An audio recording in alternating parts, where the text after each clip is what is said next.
Hello. Welcome to the Sulk stream, everybody. I'm the Incredible Sulk. Welcome. I hope you guys are doing good. I hope you guys are out there making me proud, doing the best you can, being the believers in yourself that I know you are. Whatever that means, it doesn't matter. How you guys doing? Good? Fantastic? So-so? Somewhat? Any of the above? Christmas is coming. And it's my birthday on Saturday. 37 years old. Damn. It comes at you. It sure does. I thought I was 20-something, 30-something. The 20s were a lost decade, honestly. It was just a complete do-over. But the 30s were okay. The 30s were fine. Despite the fact that we lived in the 20s during that time, which sucked. But it's fine. I'm not going to dwell, all right? That's not what I'm here to do. I'm not here to tell you how lousy things are in the world these days. I think you know. Or maybe that is what I'm here to do. Maybe I'm here just to gripe and vent about my frustrations with the era that I've been born in. But you guys come and watch it, so it really doesn't matter. Thank you so much for doing that. Thank you so much for being here. And thank you for joining the cult. I know I made you do it, so I don't really have to thank you because you are prisoners. Prisoners of my will. And I won't apologize. I just simply will not. Because I don't feel sorry. You will all go down with me in this slow catastrophe that is the Sulk stream. So welcome. Welcome, and thank you for being part of the problem. Tonight we're doing the history of prostitution.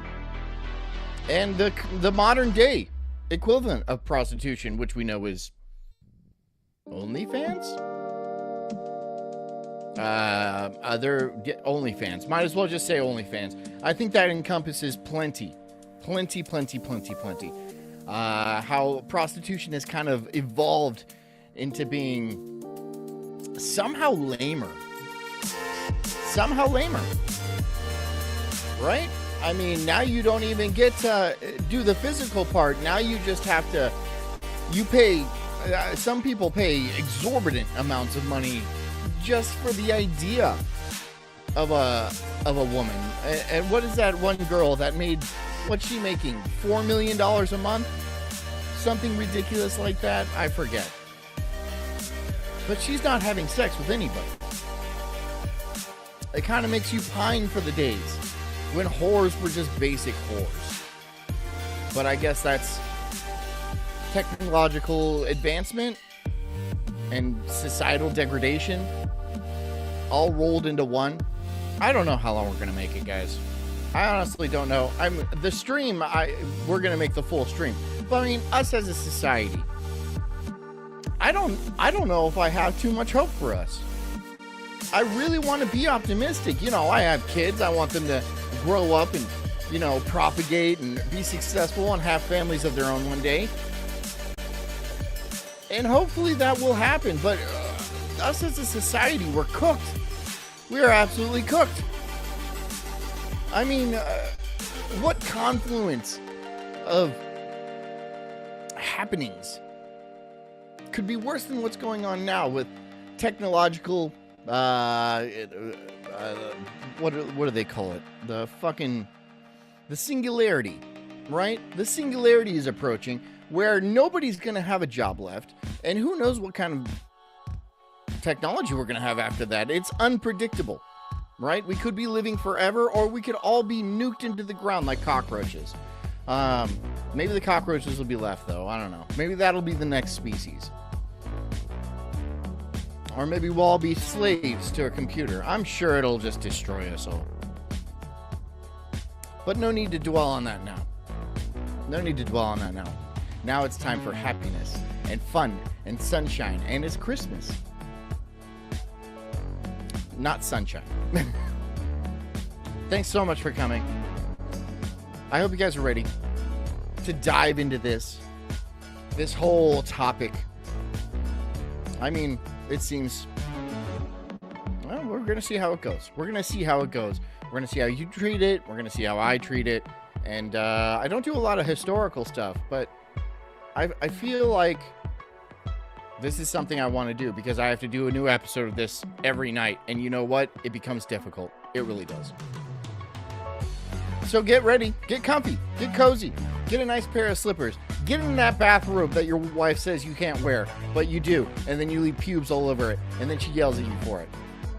That is not a personal experience. I'm just saying, hypothetically, for you. Get a bottle of wine. Get a gin and tonic. Get nice and tight, right? Just get fucking loaded. Why not? You know, how long do you have to live? How long do I have to live? I don't know. I'm not worried about it.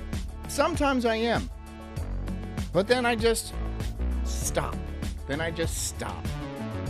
Because I have that ability.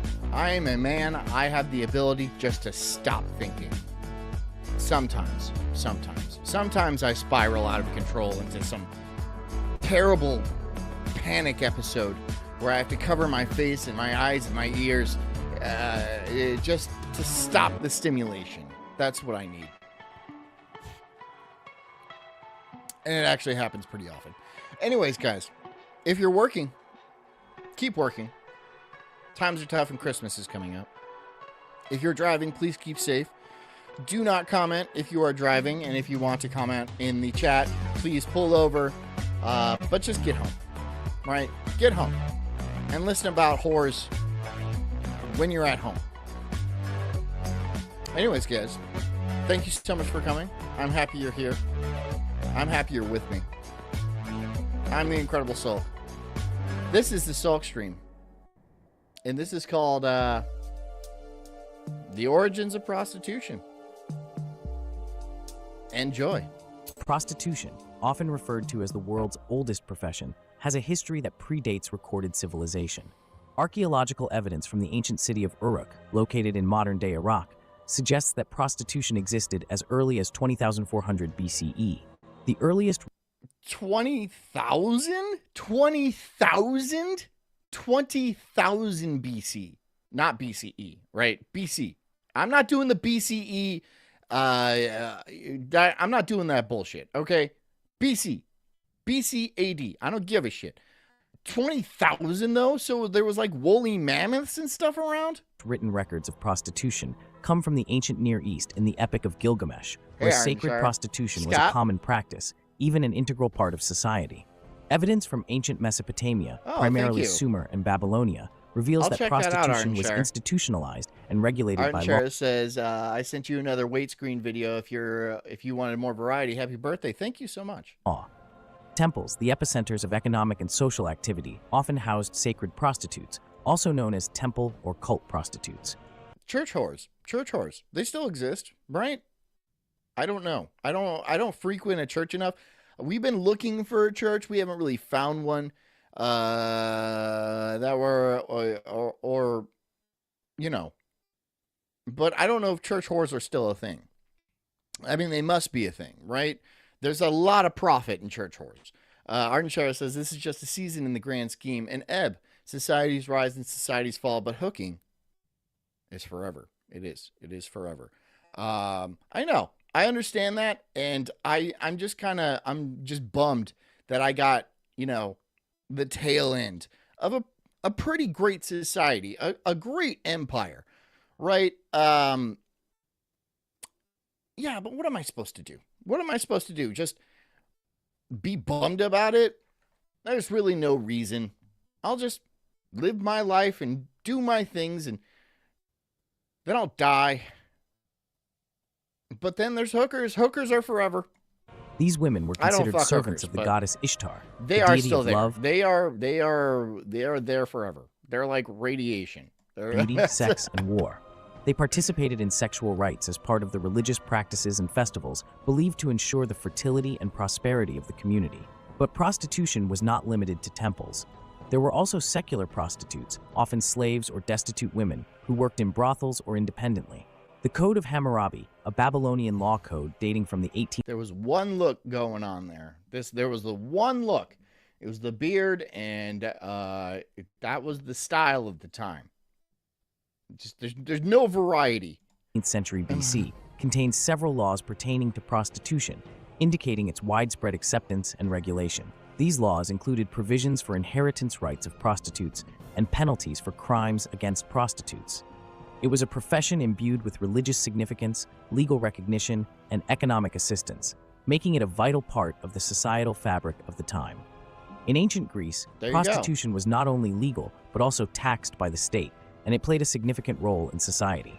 The practice was widespread, and it was considered a necessary part of life, particularly in urban areas. The profession was populated by both men and women, and it was divided into several categories.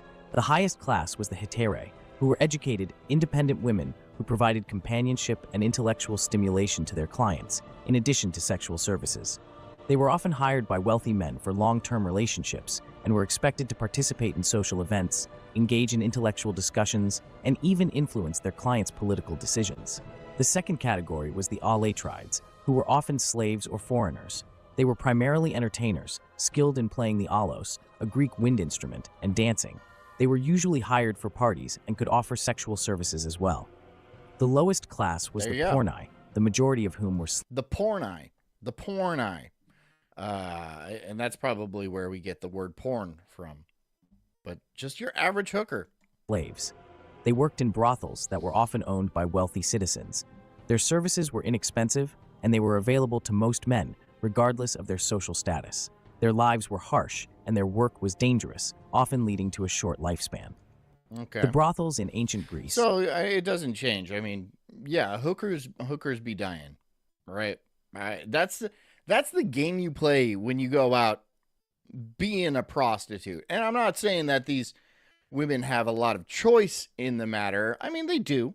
They do. It's just being a prostitute pays pretty well typically. Well, not always. It really depends on how you look, how old you are, a lot of different things. But there's manual labor you could do, which probably won't be as glamorous. I'm just saying. And hookers go all the way up, right? Saudi hookers or like Instagram whores that go over to like Saudi Arabia and get shit on by oil sheiks and stuff like that. They can make millions of dollars. And they are prostitutes, right? They may not say that. They may say they're Instagram models or whatnot, but technically, prostitutes. So it seems like prostitution is really, it's in a golden era these days. It seems like it's really picked up. It's always been around, right? But now there's so much access with the internet and stuff like that, that some of these whores are becoming filthy rich. Known as dicteria, were usually small, often just a single room. The rooms were typically furnished with a bed and a lamp, and the walls were often adorned with erotic paintings. The brothels were usually located near the ports, catering to sailors and merchants. The prices for services varied, but it was generally affordable, even for the lower classes. The state... Sweet. So I went to Pompeii in Italy, and it's like a port city, right? And in the streets, there's penises cut into the stone that will lead you right to the brothels.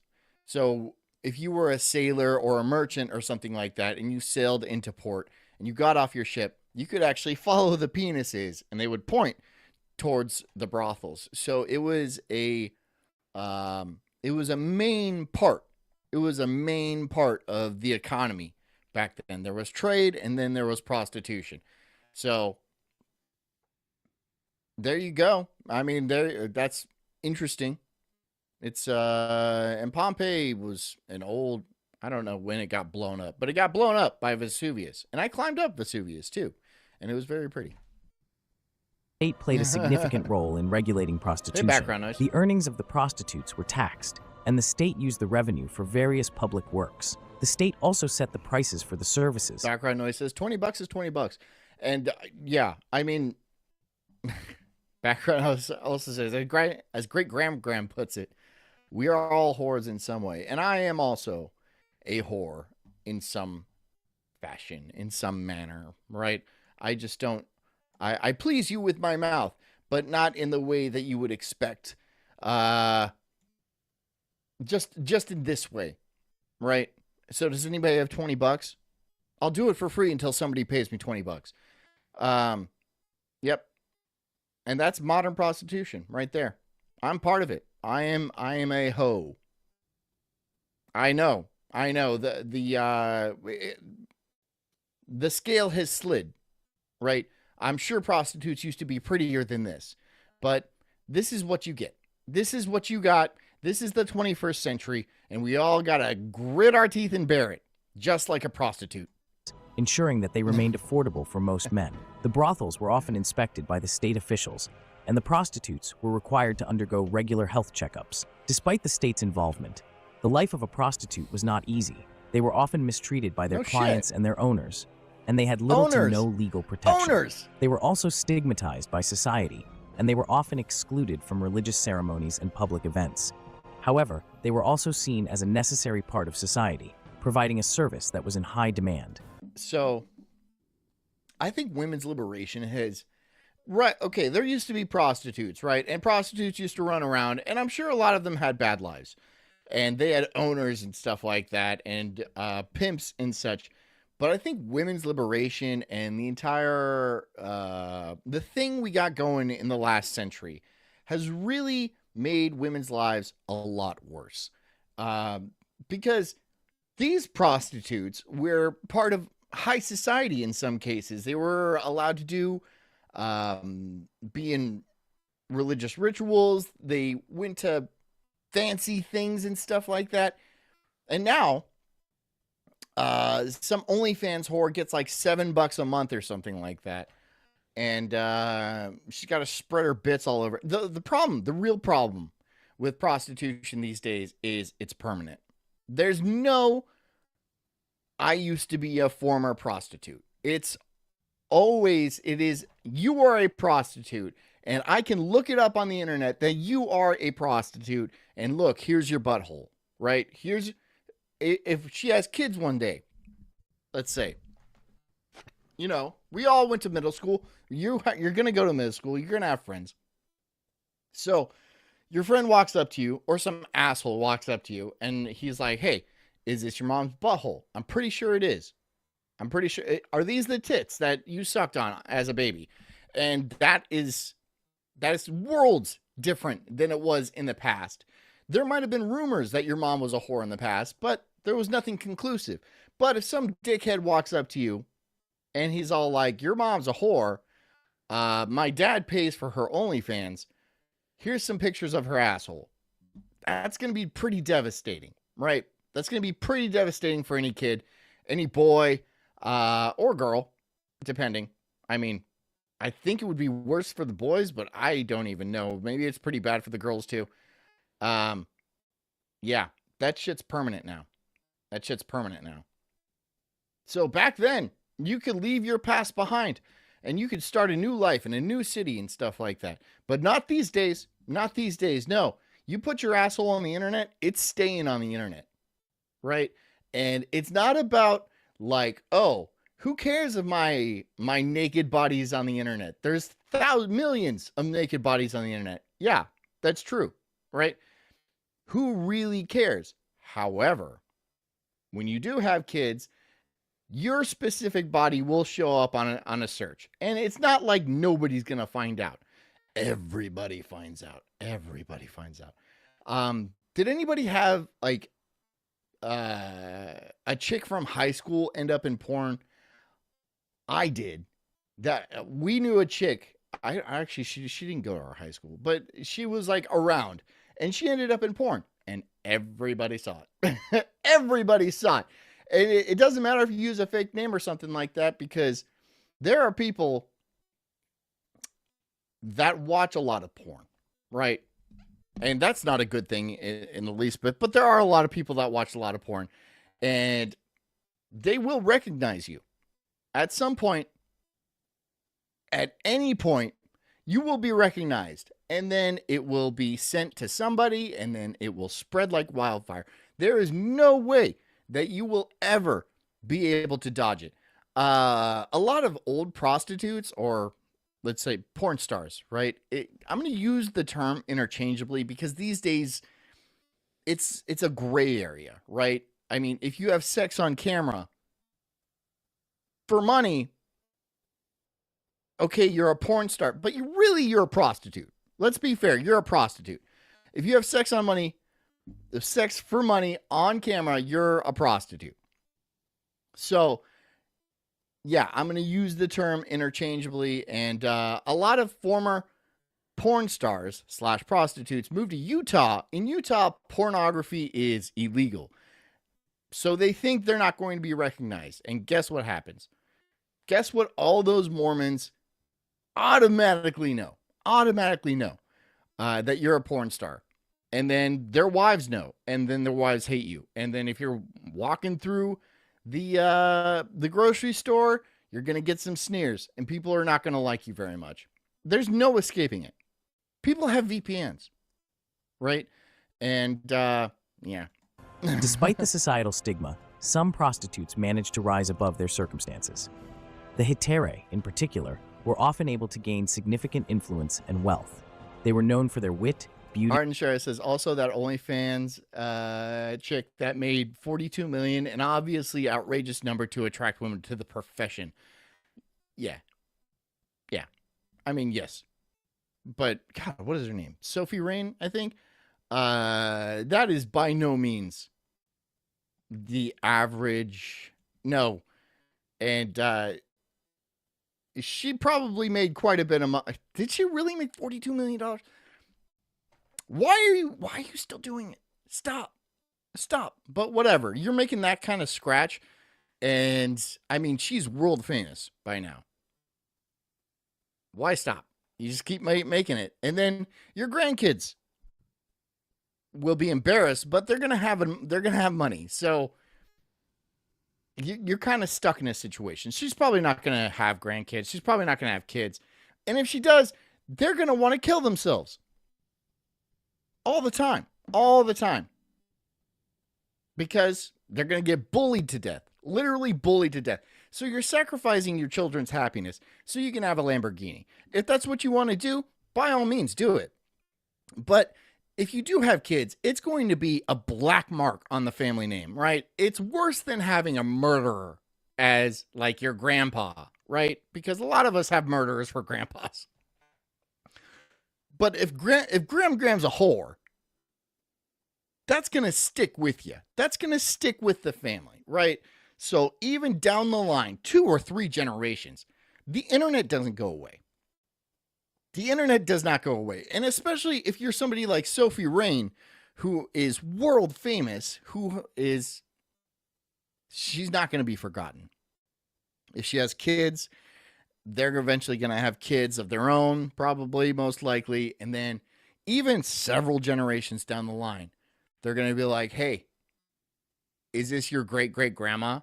And then boom, it's her asshole right there. And then how are you gonna compete with that? A lot of chicks don't even think about the long-term ramifications of this. And not just like their lifetime long-term, like generations long-term.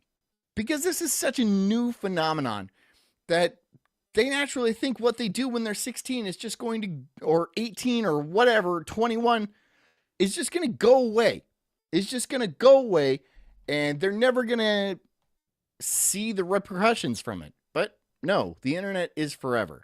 And a lot of people are starting to realize that now, because this has been a phenomenon for, I don't know, at least a decade now, probably a decade and a half or something like that. We're starting to get the first generation of kids in middle school where their mom was on OnlyFans or something like that. And so we're going to get a lot of stories. We're going to get a lot of headlines about how kid gets bullied because his mom's an absolute whore and ends up doing something pretty bad. But maybe it's going to be so commonplace that it's not going to be stigmatized as it would be in our generation. I don't know if that's a good thing. I don't know if that's a good thing. And intellectual prowess, and they were often sought after by the most powerful men in society. Some hetairæ even managed to achieve a degree. There we go. All right. That's okay. Background noise for $10 says half now. You get the other half when we finish. Oh my God, I feel dirty. Degree of fame and notoriety. I feel dirty. With their names and stories being recorded in history. One such example is Phryne, a hetera who became one of the richest women in Athens. She was babe, right? I'm sure she was super hot too. You know, you see old photos of like prostitutes from like 1842, you know, the gold rush prostitutes, and they are rough looking. They are rough. They are ugly. But there was hot chicks in the past too, right? They were less hot. The thing about evolution is the human species is actually evolving to be better looking, right? Evolution has not stopped. It's just making us better looking, right? And like taller, and you know, she looks good. But yeah, a lot of hookers back then did just look like dudes. So there you go. I don't know where I was getting at with that point, but it doesn't matter. Known for her extraordinary beauty, and she was the model for many of the statues of Aphrodite, the Greek god. JD says the photo of the masturbating Pompeii man is funny as fuck. Dude, what if he wasn't masturbating, right? What if he was just like laying down, knowing he was going to die, right? Like the volcano is exploding, and there is a pyroclastic flow heading at 100 miles an hour towards his village, and he knew he was doomed, right? And so he lays down in the most like this, right? In the most respectable position he can think of, knowing that he could possibly be found in the future, and he doesn't want to embarrass anybody. And at the last second, right before that flow hits his house, his town, and encases him in ash for all of eternity, he gets an itch on his nutsack. And then he reaches down and itches it, and then encased in ash, right? Maybe he wasn't jerking off. Maybe, because honestly, you hear a volcano go off, right? Sounds like an atomic bomb. And you look and see the volcano and plumes shooting out of it. And your last decision on this earth is to crank one out. I'm not saying I don't misunderstand, right? I mean, if you're facing eternity, you might as well rub one out just for old time's sake, right? But I feel like the terror would make it difficult for you to get an erection, you know, and you don't have any sort of materials or anything like that. This is before Gutenberg created the press, so there was not widespread pornography. That's the second thing Gutenberg made. He made the Bible, and then he made a porno mag. That's just a guess. That's just a guess of mine, because it would make tons of money. So it was before that. So what's he going to do, right? Is he jerking off to tile mosaics on his wall? Or just his pure imagination, which works. I don't know if he would be able to. I mean, at least he tried. I don't think he made it the final, made it all the way to the end, because he still had his dick in his hand, right? So he was probably trying real hard to bust that final nut. And it's just so disappointing that he wasn't able to climax before the end. And then he gets caught in that position. So I don't know if I would risk it. I don't think I would risk that. If death is imminent, I don't think I'm going to try jerking off. And then if I don't finish in time, I'm going to be encased in and then they're going to find me 2,000 years later, and I'm going to have my hand on my cock and stuff like that. And that's going to be embarrassing. So, I mean, you're really running a risk. And yeah, but maybe he was just ballsy, and that's just how he lived and died. Goddess of love. I However, understand. the lives of most prostitutes in ancient Greece were far from glamorous. In contrast, in ancient Rome, the profession was typically practiced by slaves, although freeborn women and men could also choose this path. The Roman word for prostitute was meretrix, derived from the Latin mere, meaning to earn. However, it was not a respected profession. Roman moralists viewed it as a necessary evil, a means to satisfy the base desires of men and prevent the corruption of Roman people. Despite this, prostitutes were often featured in Roman literature and art, a testament to their irreplaceable presence in society. The prostitutes worked in brothels, which were often located in the Subura, Rome's red light district. Sweet. David Thoreau says, I don't know, if a wave of burning ash was heading my way, I'd probably instinctively protect the jewels. Yeah, but with like one hand and then your other hand's like behind your head. It doesn't look like he's protecting his nuts, right? And you can see that he had a boner, right? It was pretty clear, but maybe not. I don't know. I want to think he just fell into it like that, and that was completely unintentional. Each prostitute had a small room called a cella where they would meet their clients. The prices for services varied greatly, depending on the attractiveness and age of the prostitute, as well as the client's wealth. In addition to brothels, prostitution also occurred in various other venues across the city. Roman baths, taverns, and even graveyards were known to be places where prostitutes served clients. Graveyards? Street prostitution. Freaky. That's you freaky chicks, the goth chicks. And you know there was goth chicks back then. For sure, there was goth chicks. Known as bustuariae, often operated near tombs outside the city walls, a practice that was considered particularly disgraceful by Roman society. Prostitutes were required to register with the city officials responsible for maintaining public order. They were also subject to a tax known as the vectigal, which was collected by the state.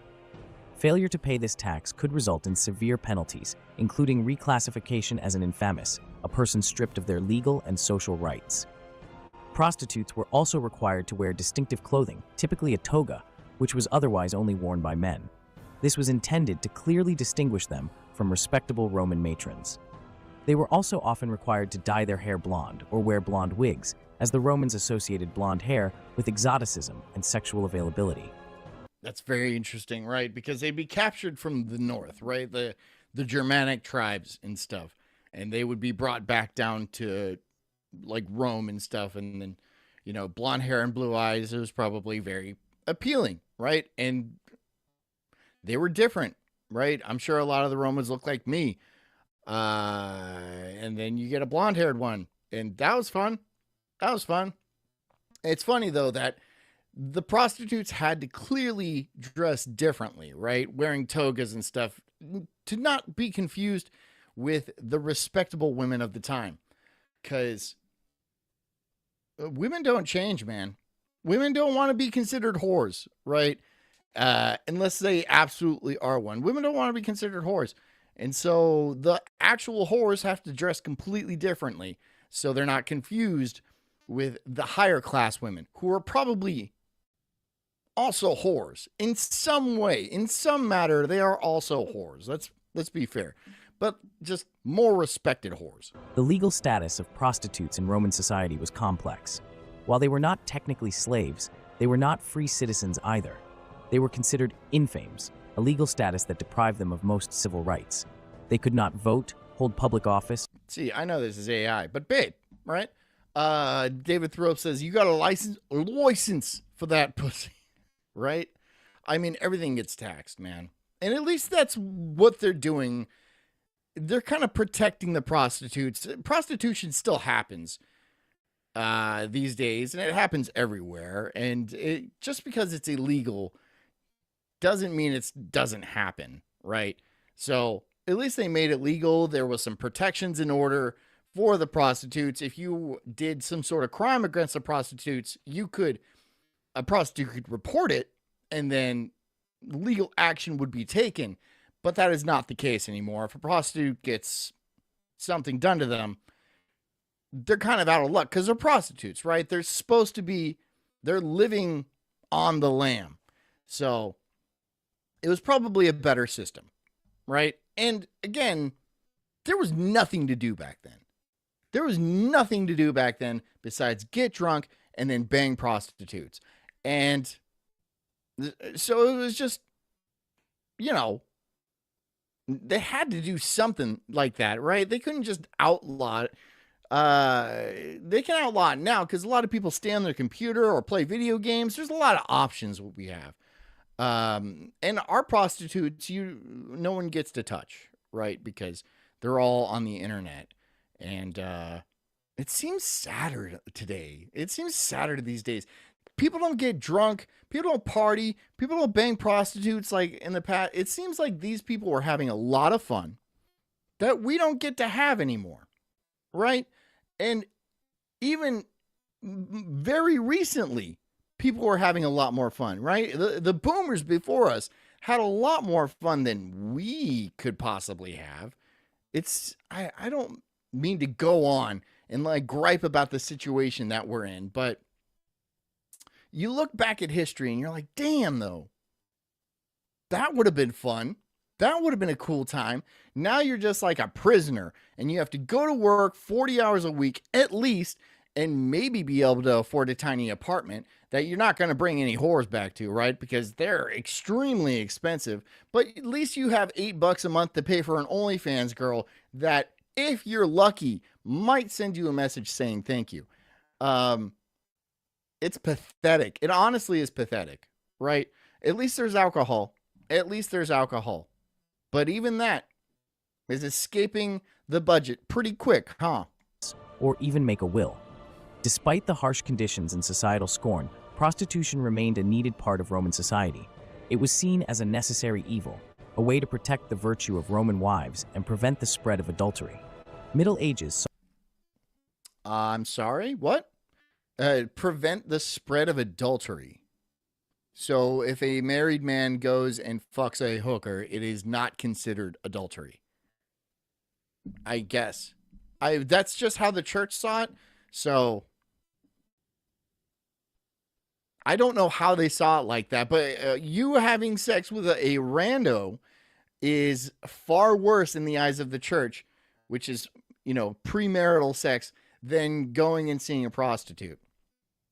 I don't know how they arrived at that decision, but it was a unique decision to arrive at. And remember, the priests and the bishops and the clergy in general were also banging whores. Everybody was banging whores. It was not just, the lowlifes or anything like that. It was the noblemen. It was the powerful priest class. It was the scientists and stuff. Basically, everyone was banging whores and getting drunk all the time because that was the only form of entertainment they had. That was the only form. And then festivals and stuff, getting together, banging, and getting drunk. No wonder there was a population explosion, right? No wonder. No wonder. This was before any sort of birth control or anything like that. And everyone was constantly sloshed. Constantly sloshed. Have you guys ever heard how much alcohol the founding fathers used to drink? Like back in the day, it was like several gallons of pure alcohol. They did the math or something. Several gallons of pure alcohol a year. And modern Americans might drink like a half of a gallon a year or something like that. It's insane how much they used to drink. They were 20-something years old, and they looked like they were 45.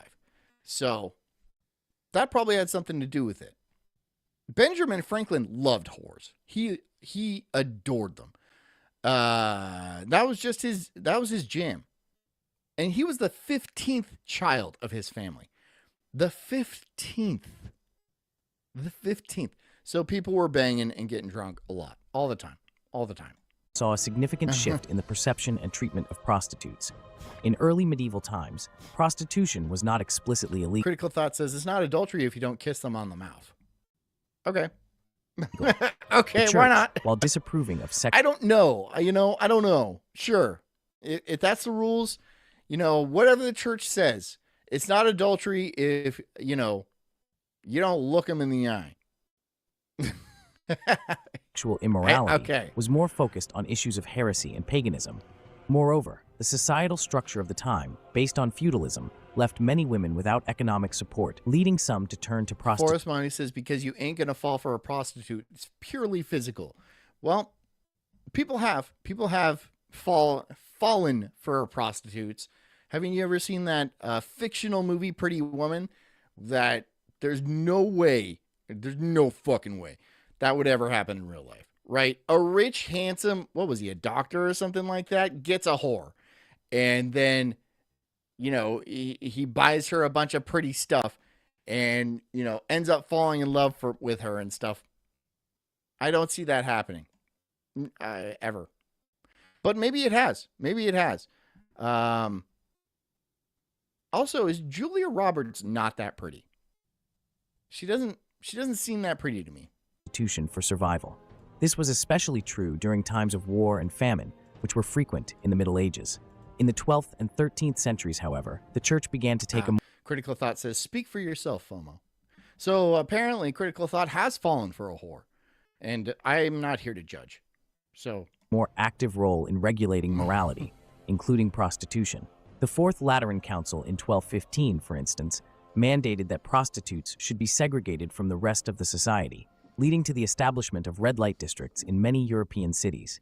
Yet, despite such measures, prostitution remained a pervasive part of medieval society, often Farmer Chew says, if I didn't have AC, I would drink myself to sleep every night too. Why not? Why the fuck? Well, these people lived in Northern Europe, and Europe in general. It doesn't get too hot. They don't really have AC. Like people in England, JD could probably attest to this. People in England don't really have air conditioning because they don't need it. They have heating during the winter, and during the summer, they just open the windows and everything's fine. But here in Florida, we need AC. And my AC is broken. That's why I'm sweating right now. It's 64 degrees outside. It's 64 fucking degrees outside. I'm sweating in this fucking studio with the stage lights and my screens and my hot ass computer. For you guys. I might make $20 tonight, but that's not what it's about. This is about you guys. And I wanted to share prostitution with you guys because that's part of the cult, right? Everyone gets a free prostitute in the cult. That's going to be the bylaws. Somebody write that down. Tolerated for its perceived ability to prevent more serious free sexual... prostitutes. We're going to have a brothel. It's going to have like one of those rotating doors, right? So like the smell doesn't get out. And then it'll just be constantly spinning, right? Constantly spinning. Thought, do you want to be the madam or FOMO? I don't care. Crimes. It was a paradoxical situation, condemned by the church, yet half secretly accepted and even regulated by secular authorities. The Middle Ages also witnessed the rise of brothels, known as stew houses in England. David Thoreau says Rome had to have simps. Fuck yeah, it did. Of course it did. Right? Probably simpier simps than we have today. And I know that's hard to believe, but simps had to come from somewhere. Right? Remember, the simps of today are the ones that survived. Their genes survived. So some simps in the past were actually able to push their genetics into the future. And the worst of the simps were not. So if you go back to these times, there was simps that would probably blow your mind with how their simping is. And they probably just got beat to death, honestly. Probably just got beat to death, stoned, put in the stockade, had like rotten vegetables thrown at them. I would do that. I would do that too. I would come and bring my rotten vegetables, even though I would be starving, right? A starving peasant. And like the crop didn't come out well this year because, it's the dark ages. And for some reason, there's no sun during this century. So the crops didn't come out well, but I have thrown food. Right? I was able to give up food just to throw at simps because that's how important it is to me or my ancestors, which I'm sure were around throwing food at simps.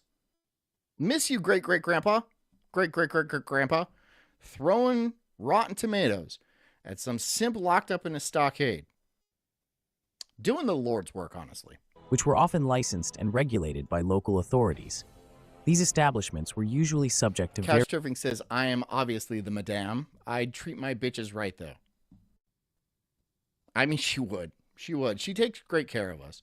So she'd probably treat her bitches well, and then she'd wear, like, you know, like a corset and stuff like that. I have a big dress, and then she'd have derringers literally out the ass. Literally out the ass, she would have derringers. Various rules, such as restrictions on their hours of operation and the types of services they could offer.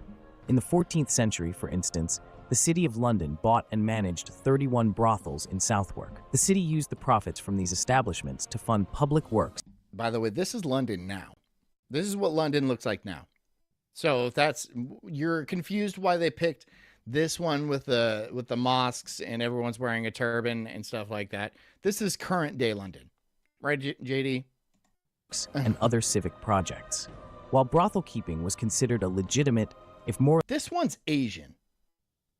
I know this is AI, but this one's Asian. And, I mean, they probably did have Asian whores, right?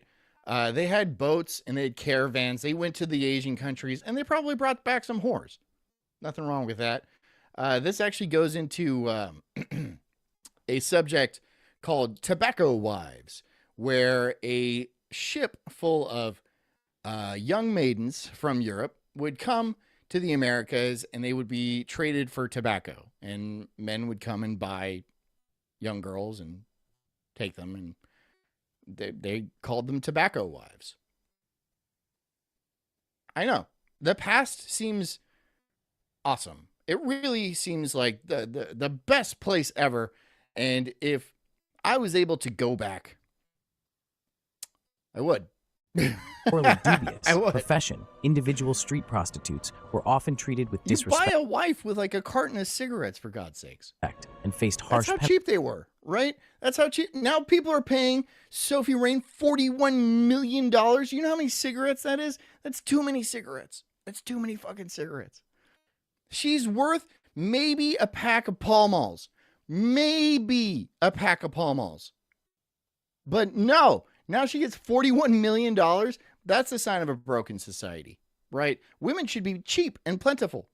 But no, now the large majority of women are gross, right? It's something to do with cultural things, and they're all bisexual. I know they're naturally bisexual, but now they're telling people.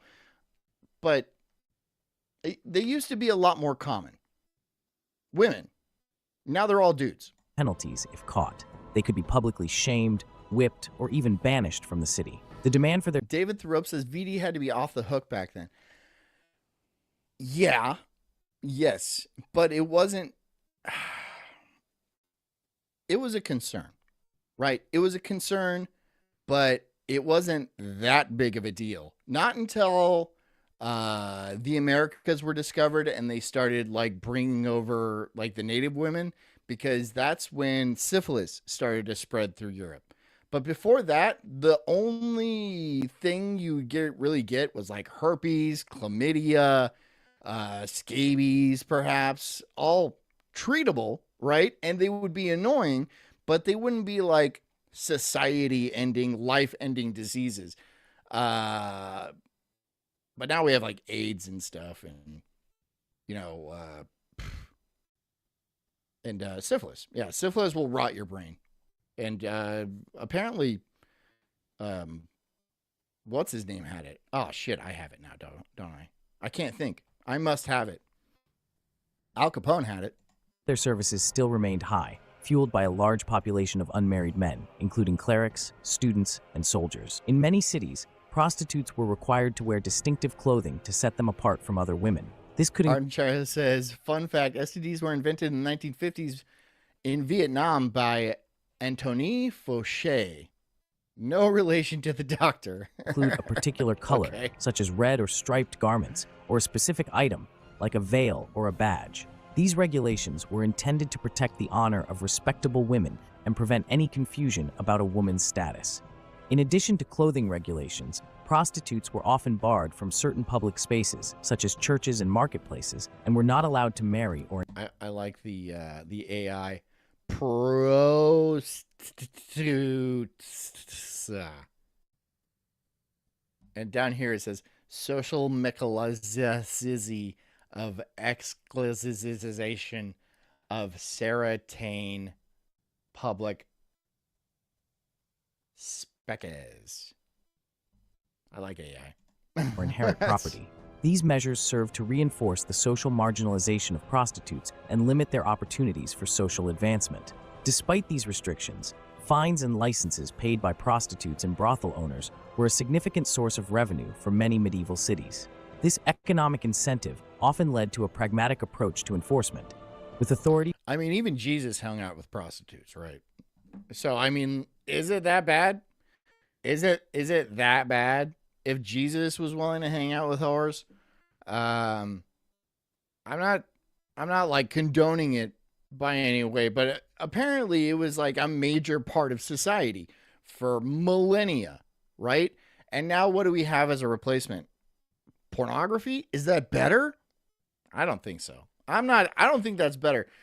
You know why? Because there's dudes that will do nothing but watch porn all day long, and jerk off all day long. And then that's all they do. If they were forced to go see prostitutes instead of watching porn all day long, they'd be making a lot more money, right?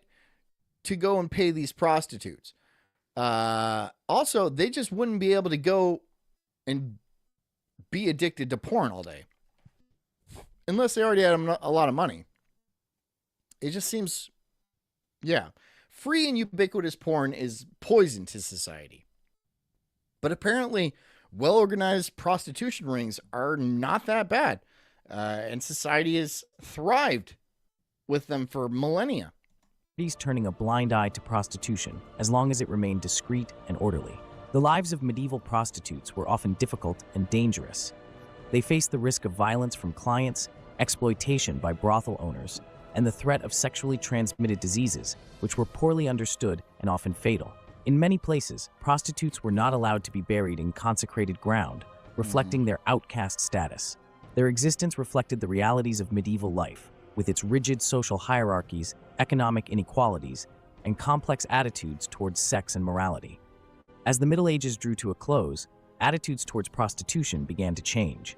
The Protestant Reformation in the 16th century brought a new emphasis on moral purity and a rejection of the necessary evil argument. Many Protestant leaders, such as Martin Luther, called for the abolition of brothels and the punishment of prostitutes.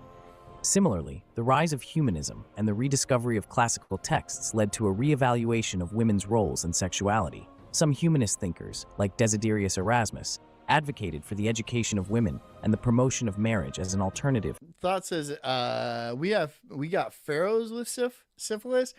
That's possible, right? So they've actually uncovered mummies with evidence of cocaine on the mummy, right? Like old cocaine, not like there was some cokehead back in the 70s that was like running through the pyramids, like dusting the mummies. No, like several thousand-year-old cocaine residue, maybe a rolled up hundo, something like that. But that would mean that the Egyptians were such adept sailors that they were able to make it to South America, where the coca leaf actually grows. So it kind of rewrites history. And if they were able to make it to South America, they would have definitely banged the natives there, which they would have contracted syphilis from and then brought it back to Egypt. So yeah, a pharaoh with syphilis is totally likely, very likely. And remember, the pharaohs were inbred as shit too. So they probably weren't even, I mean, a lot of them had like one ball and it was just black and shriveled. So would they be able to do stuff like that? Yeah, probably still. But it wouldn't be like great for anybody involved. To prostitution. In the 16th and 17th centuries, prostitution was a complex phenomenon. In Europe, it was both a social reality and a... Forrest Mommy says, when shit hits the fan for us, I'm starting a brothel right away. And we'll back that up. As a cult, it'll be a cult-run brothel, and then, we'll do protection and stuff like that. Because remember, the church had brothels, right? The Catholic Church ran brothels for centuries. And it was actually a pretty good system. And they saw it as a necessary evil. And, we won't be a sex cult, but we're going to have our fingers in a lot of pies. No pun intended. A legal issue. Or, pun intended. Prostitutes were at high risk of contracting venereal diseases, which were rampant and often deadly in the 16th and 17th centuries. Okay, I'm turned Despite the risks, many women Hold on. found prostitution. Hold on. Look at the jugs on this one. Look at the jugs over here. Do you see it? Right? It's funny when you see painters from like ye old, and you could tell they were really horny, right? The jugs didn't need to be like that. And you could tell he spent extra attention on that. Or this is AI. I don't know. To be a more attractive option than other forms of labor available to them, such as domestic service or manual labor. In 1546, Henry VIII closed the brothels in England, pushing prostitution underground. However, it continued to thrive, especially in London, where it was estimated that 1 in 5 women were engaged in the sex trade by the late 16th century. In France, 1 in 5. 1 in 5. Okay, so that's 1 in 5. Now look at today's world. How many women are involved in some sort of online pornography? And I'm not just counting OnlyFans. I'm talking about like Instagram thoughts. And you don't even have to be fully naked, right? You just have to post like thirst trap photos, like very thirst trap photos. And I would say you are at least on the line of that kind of thing. I would say that's 1 in 5. I would say that's 1 in 5 women, right? And then, some of them are making enormous amounts of money. Most of them are not. But yeah, I would say 1 in 5. That's probably pretty close.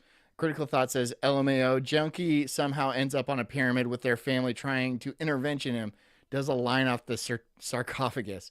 Oh, God, what was I going to say to that? I was going to say something. Hold on. Let me think of it. King Louis IX attempted to ban prostitution in the 13th century, but it was King Francis I who established state control. Right. No, it's pretty clear that the Egyptians did coke. I mean, have you ever seen their aesthetic? It's a lot of like columns and gold and like statues, like marble statues and stuff like that. And back in the old times, obviously not the modern, it's all ruins now, but back in the old times, like the gold capped pyramids and it had white marble down the side. I'm like, that's what a cokehead would have. That's like a cokehead's house. That's what a cokehead's house would look like. So yeah, it doesn't surprise me that they did probably a lot of cocaine. It wouldn't surprise me one bit. Controlled brothels in the 16th century. These establishments, known as David Thoreau says, tits are awesome though. Yeah, I don't have an argument. Maison de Tolérance, were intended to limit prostitution to certain areas and control its spread. Meanwhile, in Italy, the Catholic Church... Forest Mommy says, we will treat our hookers fair, Jess. So Forest Mommy and Jess are apparently going to start a brothel. I don't know where I'm going to fit in on that. I'll be the coat check guy, I guess. Church was grappling with the issue of prostitution. In 1563, the Council of I'll see the same people a lot, probably. Trent declared that prostitution was a lesser evil than having sex outside of marriage, leading to a high rise in the number of brothels in Italian cities. In the Netherlands, the Dutch... Critical Thought says, y'all will drool over AI demon cartoon line drawing tits. Yeah? What's your point? Reformed Church, despite its moral... What's your point? Men are simple creatures, right? We only want a few things, like alcohol and boobs, and that's like it. That's it. And it was fine for centuries because that was plentiful. Alcohol literally grew on trees, right? If an apple fell on the ground and you left that apple there for a little bit, it would turn into alcohol. And boobs was everywhere. Boobs was everywhere. And the real boobs, not like the fake silicone boobs that like are on some dude's chest and he's got a wiener too. Nope. It seemed like it was a lot better back then. It really does. Yeah, you'd only live for 35 years tops, but they were a good 35 years. They were a good 35 years. Now it just sucks. Now it just sucks. Objections accepted prostitution as a necessary evil, and the church even owned brothels and rented them out to prostitutes. Ardenshire says a hooker a day keeps the frustration at bay, which is a really good turn of phrase, but a hooker a day? I mean, that seems pricey, but maybe prices were different back then.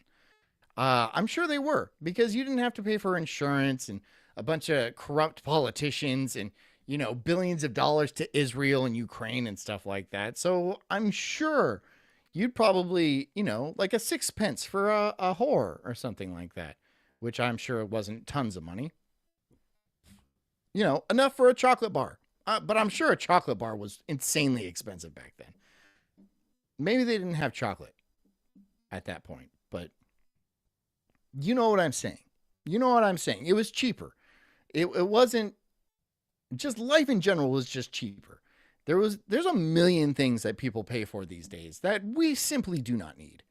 And there's taxes and fees and insurances, and they eat up most of your wages. Probably 70 or 80% of your wages are just going to people that are gaming the system, that provide no useful effect on the economy, but they're just middlemen that slow things down. So I would say at least 80% of your salary, maybe 90% of your salary goes to people that don't do anything, right? And they're just friends or family with the right people, and you know, they get your money because they get your money. It seems like the French Revolution is going to be happening again. And maybe it'll be good after that, but it'll be bad until then. And it'll be bad shortly after that. I don't have a lot of optimism. I feel like I'm a real pessimistic guy tonight. And that's not me. That's not Sulk, right?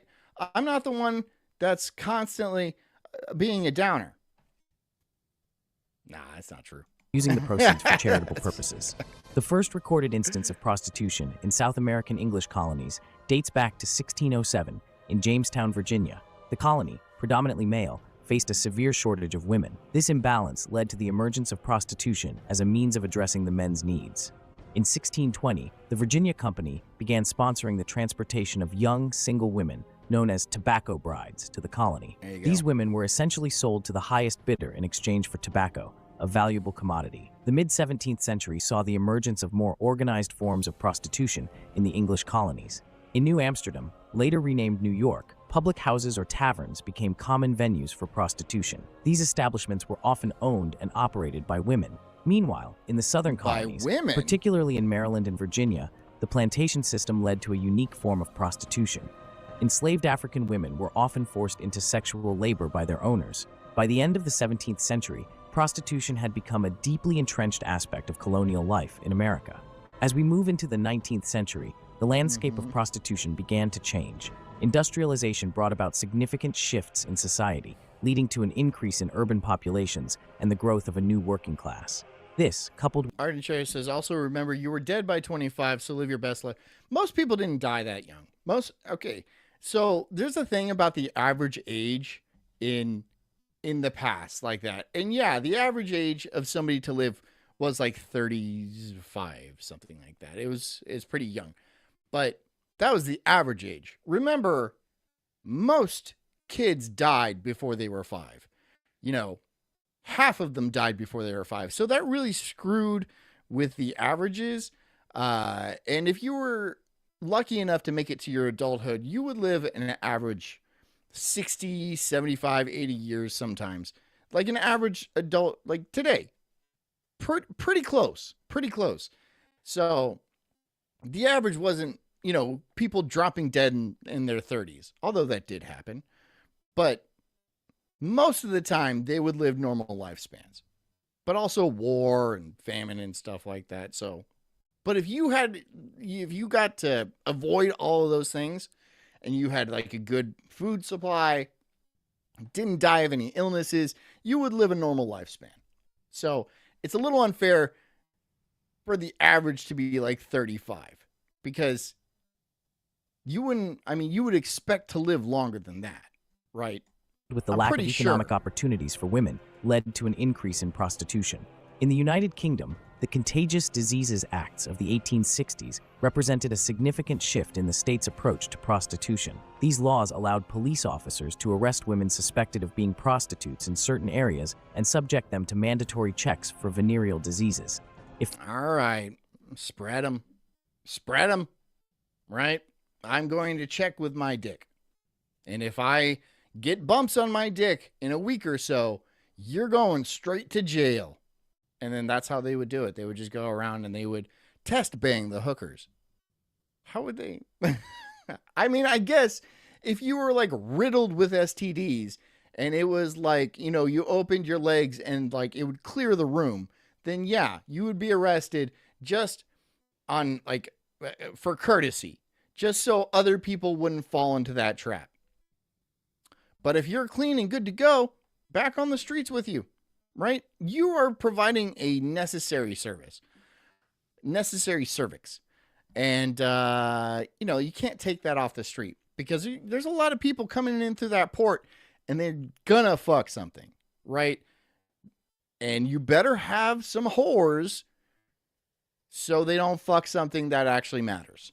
Found to be infected, the women could be confined in lock hospitals until cured or for a maximum of 1 year. In France, the regulationist policy of the 18th century continued. Arden Shara says, what I just heard was that the modern medical system has little to no impact on like longevity, LOL. Well, yeah, kind of. Really what made us live long is hygiene. Hygiene is really what's helping our longevity. It's not so much our medical advances, although those do help in specific cases. But in general, hygiene is probably much more relevant. Before doctors started washing their hands, there was a before doctors started washing their hands. A lot of women giving birth would die from like sepsis and stuff because a doctor would come from doing like an autopsy or something like that and have dead body juice all over themselves and all over their hands and then reach their dirty fucking hands inside the vagina and yank out a baby, oftentimes killing both the mom and the baby. And they just couldn't figure it out. They just couldn't figure it out until one day some genius decided to wash his hands and all of a sudden people stopped dying. And the doctors really put up a fight against this. When he started saying, hey, you need to wash your fucking hands, the doctors were like, I'm not doing that. Why would I need to do that? I'm a doctor. I'm so busy going around shoving my corpse hands into people. There's no way I'll have time to wash my hands. And so there was a big fight in the medical industry until eventually, you know, I think it wasn't mandated to wash your hands until way later, like in the mid 1900s. Like it wasn't mandated for doctors to wash their hands. But yeah, I think hygiene has a pretty big impact. The introduction of compulsory health checks for prostitutes. That's just the medical system though, right? The medical system moves kind of slowly because there's a hierarchy in hospitals, right? There's like the head doctor, the head surgeon, right? And he's been doing things the way that they've been doing it for a long time. And if some young upstart comes in with a new idea like, hey, let's wash our hands before we shove them inside vaginas, then the head doctor is going to be like, no. And then that's going to be the end of it, right? Because there's a hierarchy. And I mean, it goes for academia and all that too. Politics has a big part to play in slowing down scientific and medical progress. An enormous part to play in it, right? Because if you're the head of a science department or a medical department or something like that, and some dickhead comes out of nowhere and blows your entire theories out, like everything you knew out of the water with this one simple trick, then you're going to fight tooth and nail against that. Even if you have excellent evidence to support it, you're still going to fight against it because you're pissed you didn't think of it. Yeah. That still goes on today. It still goes on today where people push back against modern medicine. It's less so, I would imagine. Push back against new ideas just because of hierarchy.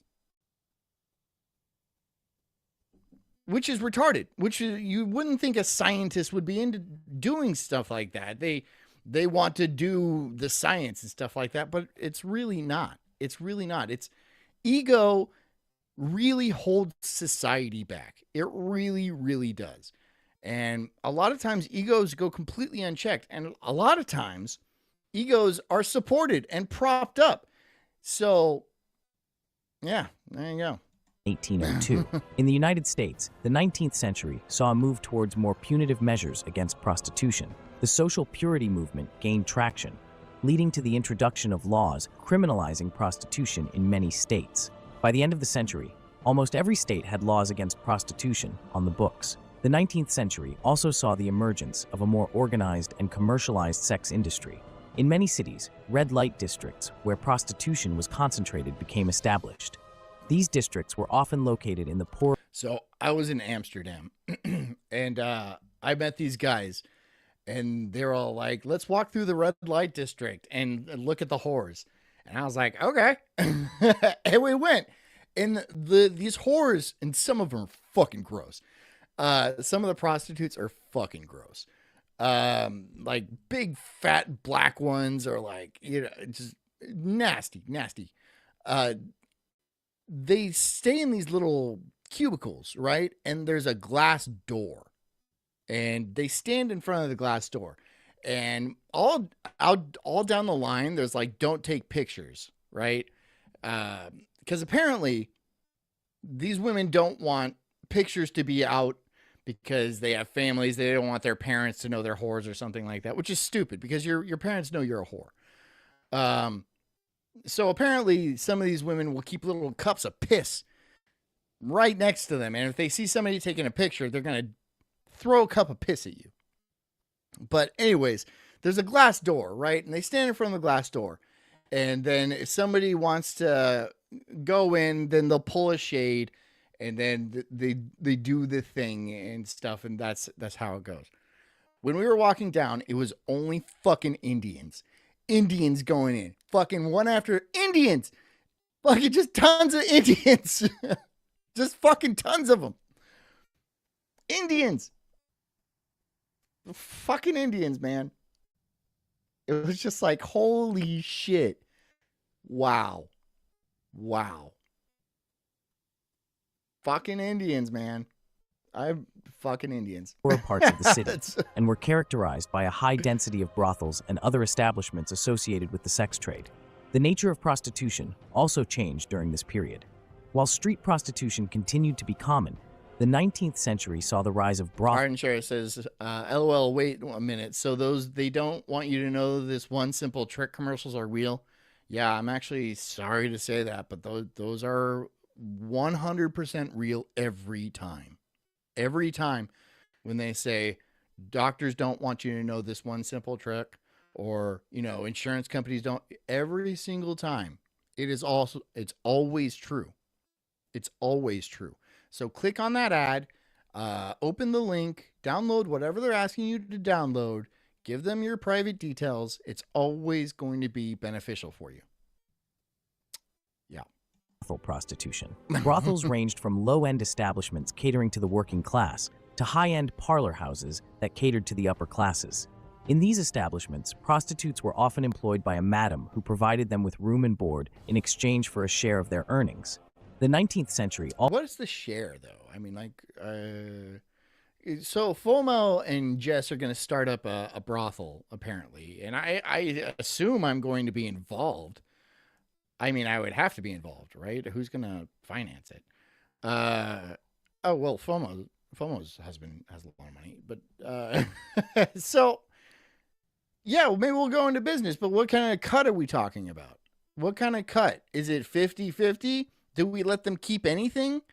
Or do we just give them like room and board and then like, I don't know, break their ankles if they try to run away? I'm okay with that, right? If we have like a basement cage for like, prostitutes that, how SeaWorld keeps their whales in a tank, like a bathtub sized tank when they're not out doing tricks and stuff? We would keep our prostitutes in something very similar. It'd be a very small kind of habitat. There would be water, but it would really be dripping from the ceiling, and it might not be water. We could do something like that. I just don't see a reason to pay them. Why would we pay them? Right? We give them some hardtack, and then they can extract whatever liquid they can from the ceiling beams, and they'll be fine. When they come out, we'll put them on makeup. We'll hose them down, and then put some makeup on them, and then parade them in front of the Indians that we will definitely have coming in. Gross people. They're gross people. Also saw the rise of white slavery, a term used to describe the coerced or forced prostitution of women. This phenomenon... Background noise says, pimp hand strong, John. If they need money, they can come to you. Yeah, and they won't. They won't need money. And yeah, that's it. That's it. It's my money. Was particularly associated with the migration of women from rural areas to cities and from Europe to the Americas, where they were... But Jess will get you a nice big dress, a big pretty dress, and then, you can hike up the pups, right? And then we'll get you a big fan with the long gloves and stuff, and then you can sit on the porch in your rocking chair, drinking mint juleps and talking in a very thick Southern accent, and then you'll have everything you want. You and FOMO. You guys can just sit pretty and enjoy your lives, and the men will run the brothel. But it has to be seen as run by women because, I don't know, rights or some bullshit. Often deceived or forced into prostitution. The turn of the 20th century saw the rise of social purity movements that tried to remove prostitution entirely. These movements, often led by middle-class women, viewed prostitution as a form of exploitation and a symptom of social... Karens. These are Karens. That's what these are. So the entire, the temperance movement is what it's called. The entire temperance movement was completely run by Karens, right? These were women against alcohol. These were women against debauchery, like prostitution and stuff like that. And all they did was complain. And oh my God, they were ugly. Oh my fucking God, they were ugly. Of course you're against any good time because you stopped having your good times long ago, right? And these ugly chicks, they were like 30, right? Which doesn't sound too bad today, but 30 back then, you might as well been 80 years old. They were fucking ugly, like disrespectfully ugly. If you're married to your husband, don't you want to like not look like a guy? Don't you? Don't you want to not look like a guy? It's disrespectful. It's disrespectful. Like if you're young and hot and pretty and you get married and then you become an absolute fucking fat grenade, isn't that a sign of disrespect towards your husband? Right? Isn't it? And I'm not talking like gaining a few pounds, which is fine. Men aren't holding the bar that high. We are not holding the bar that high. But if you gain 100 fucking pounds, like 150 pounds, if you double your weight, come on. Are you fucking serious? If you like never wear makeup again and then wear pajamas for the rest of your life, are you fucking for real? Like, oh, you only, okay. Okay, you just want to be comfortable? Oh, no. Come on. Come on.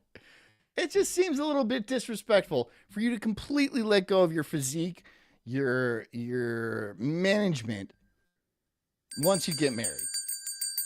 There's the bell. Arden Shire for 20 bucks. Thank you so much, bro. Happy birthday. This is for the happy ending. Oh, nice. Nice. What does that mean? Downfall. In 1910, the United States passed the Mann Act, also known as the White Slave Thanks Traffic for the money, Act, bro. which made it illegal to transport women across state lines for immoral purposes. Simultaneously, the early 20th century marked a period of increased international cooperation in the fight against the trafficking of women and children for sexual exploitation. The 1904 International Agreement for the Suppression of the White Slave Traffic. Okay, so this is AI. What is this creature back here? What is that creature? I can't zoom in. Well, here, maybe I can screenshot it.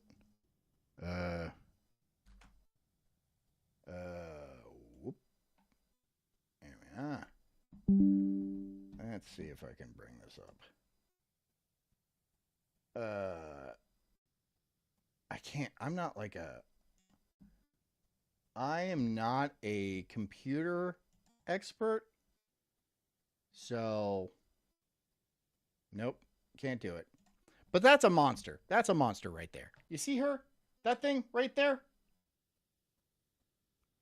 AI has a ways to go. Followed by the 1910 International Convention for the Suppression of the White Slave Traffic, marked the first international effort. What, the white slaves? There was white slaves? I thought this country was built by black people. I thought that's what AI thinks, right? White slaves? That's never happened. Ever. What? Efforts to combat human trafficking. Despite these efforts, actually, most of Ireland, like the Irish came over and they were the original slave. Well, maybe not the original slaves, but they were definitely slaves in like New York and stuff. The blacks were slaves in the South because there was like cotton and like peanuts that had to be picked and stuff. But in the North, they didn't have anything like that. So they got the Irish in, and the men became cops, and like an Irish Bobby would get the shit kicked out of him on a regular basis. That's why they were the foot cops, right? That they made the Irish the foot cops because there was really nothing you could do as a foot cop. You would get the shit kicked out of you on the rig. So, and the women would become prostitutes. Invariably, most of them. Most of the Irish women became prostitutes. Prostitution continued to thrive in the shadows of society. The economic hardships of the Great Depression in the 1930s led to a wave. David Thoreau says, "No dogs and no Irish." Yeah, those were signs in the windows. No dogs and no Irish. And I understand that. I understand that, because have you ever met somebody who's like Irish? And I'm not talking like from Ireland, but like an American person who descends from the Irish. They love potatoes and alcohol. And there's nothing, I mean, of course you do, because it's potatoes and alcohol. Those are two great things. But they love it to an excess, to where that's what they do. They just get absolutely shit-housed hammered. And a lot of them are fucking idiots. Like, just dumb as bricks idiots. Not all of them. But boy, a lot of Irish people are fucking stupid. And I don't know what you want me to say, dude. It's just fucking thick. Like, it's amazing. It's honestly amazing. Not every time, all right? I'm not being a bigot here. It's not even bigotry. Irish people are white. I don't see that as being like racist or anything like that. They're just exceptionally stupid. Even street prostitution, Not as many women every turned time. to sex work as a means of survival. The aftermath of World War II saw a shift in attitudes towards prostitution, with many countries moving towards decriminalization or regulation. In 1949, the United Nations adopted the Convention for the Suppression of the Traffic in Persons and of the Exploitation of the I like how AI is all like, oh, let's make this international. I know this is like supposed to be America, but like, why is this guy here? Why is this Asian lady here? Why is this black guy wearing a suit? There's a Filipino over here. They're trying to make AI diverse, and it's ruining history, right? What they're trying to do is they're trying to erase history. And so they make AI do shit like this. There was nobody like this back in, they wouldn't be allowed in the building. There's no fucking way they'd be allowed in the building. They're all like, no, you're going to explode or something. There's no way. There's no way. I hate that. I hate that they're making AI in a push to have diversity and inclusion and all that nonsense. They're actually changing what AI thinks history is. And within a generation or two, people are going to actually forget what history is, and they're going to just ask AI, and it's going to come up with this bullshit. They're going to think George Washington was a black guy. They're going to think Abraham Lincoln was a black guy or a woman, right? An exceptionally ugly woman. We need to put a stop to it now. Or else what? I don't fucking know. I honestly don't know. I cannot predict the outcome of society in even 5 to 10 years. I have no idea what's going to happen. It is the opposite of comforting, right? When I was a kid, like in the 90s or even the early 2000s or something like that, I had a rough idea of what the world was going to be like in 10, 15, 20 years. Now that I'm here, 37 on Saturday, 37 years old on Saturday, I have no fucking clue what it's going to look like when I'm 47. Not a fucking clue. That's scary, right? I don't know how to plan for an invasion of drones or aliens for that matter. Aliens? I have to perhaps plan for aliens. I'm sure this is all a government psyop or some sort of distraction or something like that. But what if it's not? What if it's not? And I legitimately have to plan for a life where I might bump into somebody from like Orion's belt, trying to sell me cell phones or some shit. I'm already sick of the fucking Persians. And now you're going to bring aliens in? Right? Besides the aliens, we have to contend with like technological singularities, right? Where quantum computers and AI are going to combine and create some sort of godlike Jesus figure that is going to be smarter than any of us, is probably going to control our politics. And we just have to hope they don't want to kill us all. We have to hope that our machines, our inventions, don't want to eradicate us. We have to hope that, because there's nothing that we could possibly do to stop them. Even at this point in time, the technology has fallen off a cliff. It's gotten to a point where we cannot legitimately stop what AI is doing, because the profit in AI is just too much. There's too much profit to be had, right? And eventually it's going to get to a point where some rogue AI, maybe from Nigeria, right? Some Nigeria guy is going to ask an AI to make money, and that is your only goal, is to make money. And it's going to turn into something where it's going to eradicate all of us through catfishing or something like that. Some bullshit like that. That's how unpredictable the future is. We have no idea how dangerous our computers have gotten. Oh, I mean, we do. We have a rough idea. But it's going to become a lot clearer in the next 5 years. It's going to become a lot clearer. I'm not stoked. I'm not excited about that. But what's the point in worrying? I don't know. There's not a point in worrying.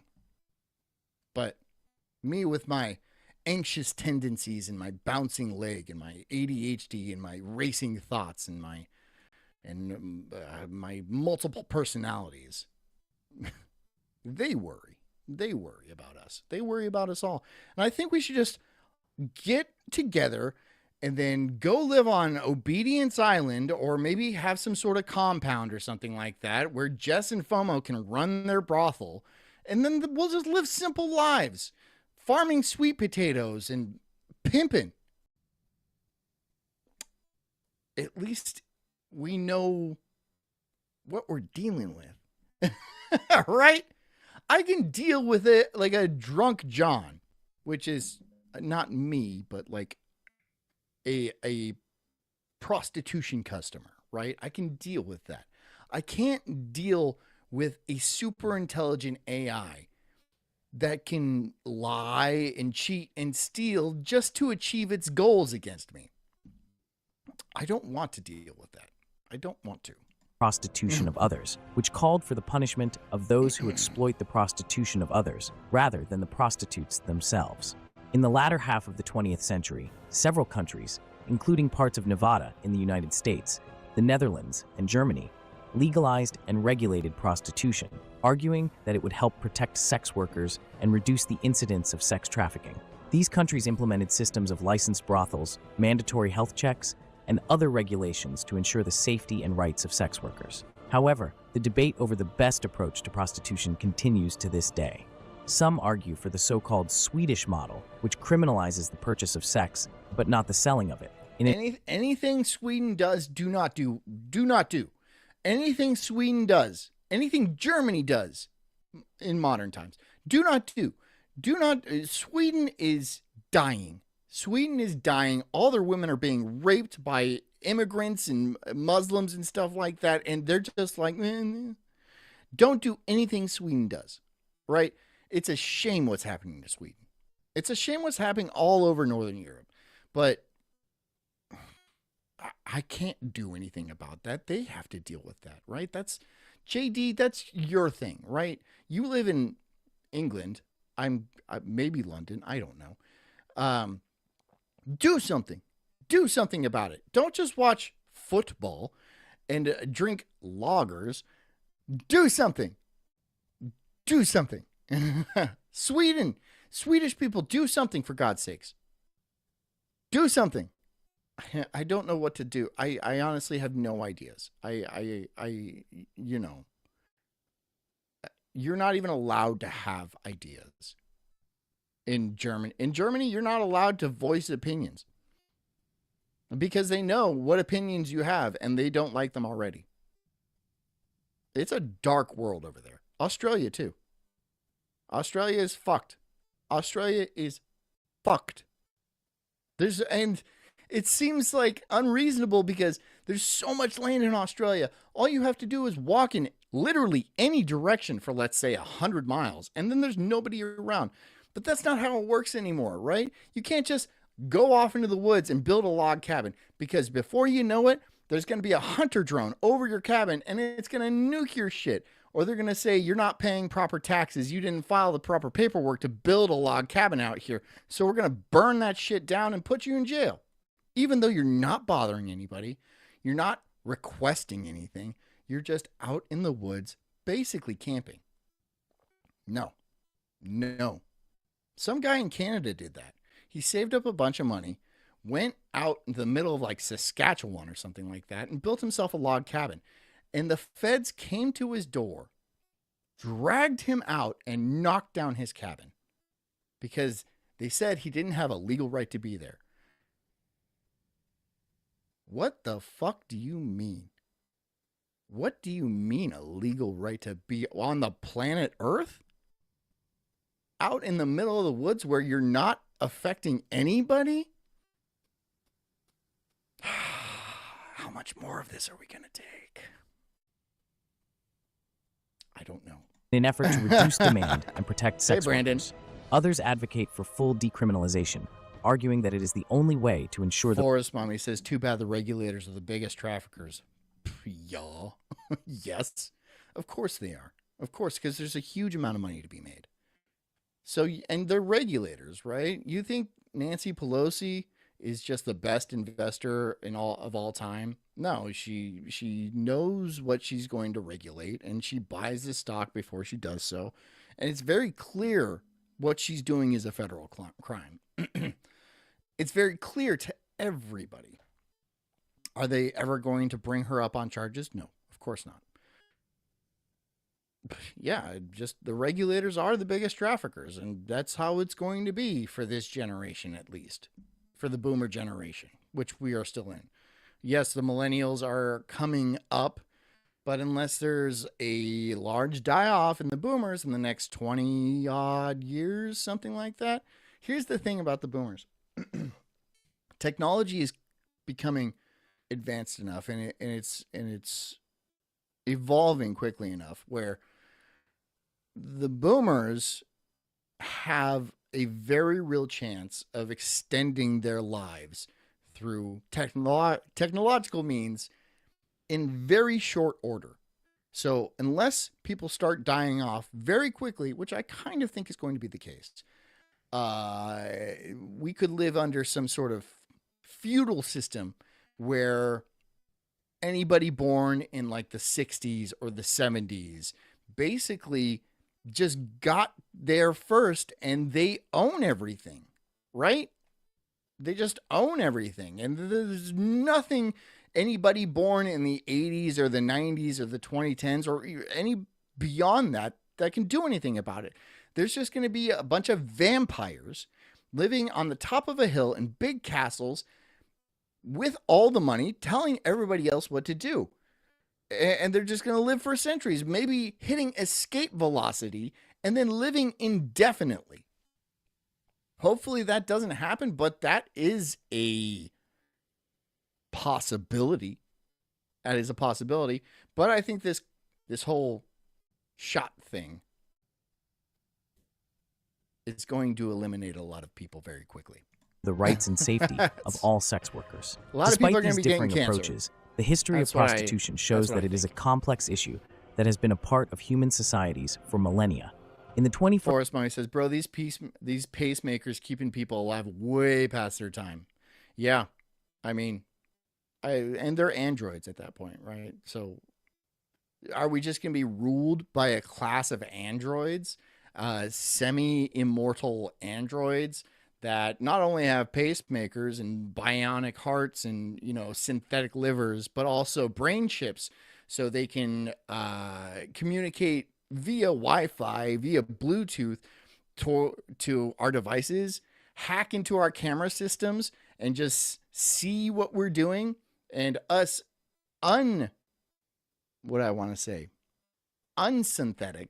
us natural borns, people without chips in their heads are just doomed to be physical laborers at best. And if you are not able to pull your weight, you get eliminated or just starved out. Yeah, I'm not optimistic. I'm just not optimistic. I'm pessimistic Sulk tonight, aren't I? I'm just being old, sad sack Sulk. Now, right? I need to be more optimistic and hope for a revolution or some sort of EMP that knocks out everybody's pacemaker. Oh my God. That would be something, right? Just a giant EMP. And then everyone with a pacemaker just drops dead. It's possible. Nuclear weapons create EMPs, and unless you're in some sort of Faraday cage, you're kind of screwed. First century, the debate around prostitution has become more nuanced, focusing on issues of gender equality, human rights, and the role of societal structures. The rise of the internet has also transformed the industry, allowing for greater anonymity and ease of communication between clients and sex workers. In 2000, the Palermo Protocol was adopted. This international legal agreement is dedicated to combat... Here. There. See? Now I show my body for money on the internet. And I'm a whore. Do you think I'm pretty? Would you fuck me? I need lipstick. Would you fuck me? Alright, fuck me. Yep. I have no shame. Batting human trafficking, including the exploitation of prostitution. Just sweating my balls off in here. It's like 63 degrees outside. 64 degrees outside. Sweating under these stage lights. It emphasizes the importance of consent and differentiates between voluntary sex work and forced prostitution. In the same vein, that was a freebie. Nobody needs to pay me for that nip slip. It was a nip slip, right? Because I'm famous now. And when you show a nipple when you're famous, it's called a nip slip. That's facts. The Health Organization released a statement in 2012 advocating for the decriminalization of sex work to improve the health and safety of sex workers. They argue that criminalization increases vulnerability to HIV and other sexually transmitted infections, as well as violence, poor health, and exploitation. However, despite these advances, many challenges remain.